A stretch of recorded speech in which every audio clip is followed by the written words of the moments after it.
ক্রমাগত জলস্তর বৃদ্ধি পাওয়ায় চরম প্লাবন পরিস্থিতির সৃষ্টি হয়েছে পশ্চিম মেদিনীপুর জেলার দাতুন বিধানসভার মোহনপুর থানার অন্তর্গত বেলাবর্ণিয়া গ্রামে।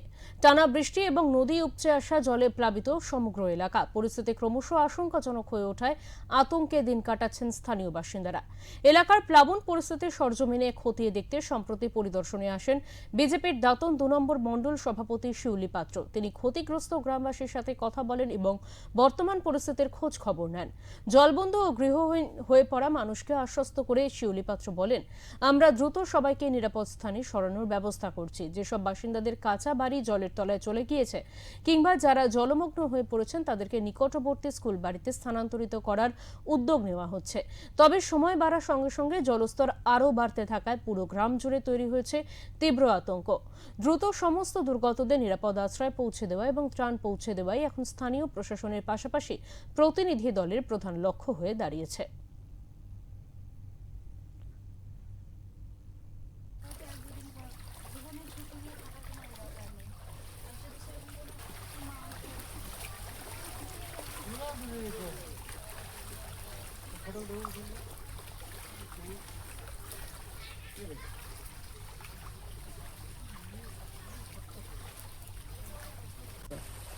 বেলাবরণিয়া বুথ ৫ নম্বর তেনুয়া অঞ্চল। এই গ্রামের ভেতরে পুরো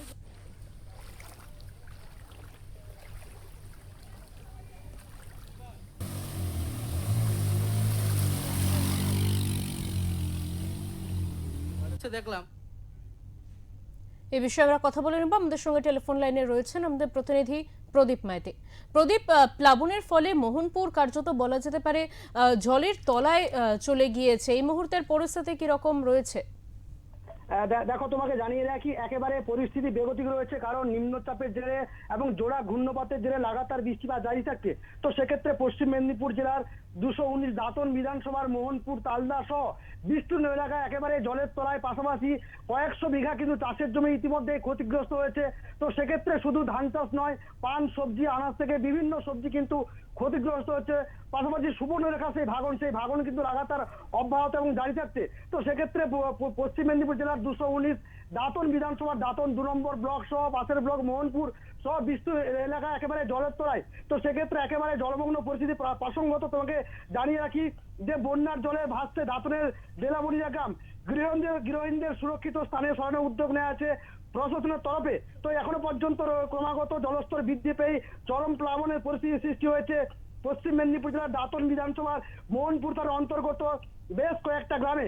টানা বৃষ্টিপাত এবং নদী উপচে আসা জলে প্লাবিত সমগ্র এলাকা। পরিস্থিতি ক্রমশ আশঙ্কাজনক হয়ে উঠেছে, আতঙ্কে রয়েছে স্থানীয় বাসিন্দারা। প্রদীপ, প্রশাসনের পক্ষ থেকে কি তৎপরতা নেওয়া হচ্ছে? কতটা তৎপরতার নজর কাটছে লক্ষ্য করা যাচ্ছে?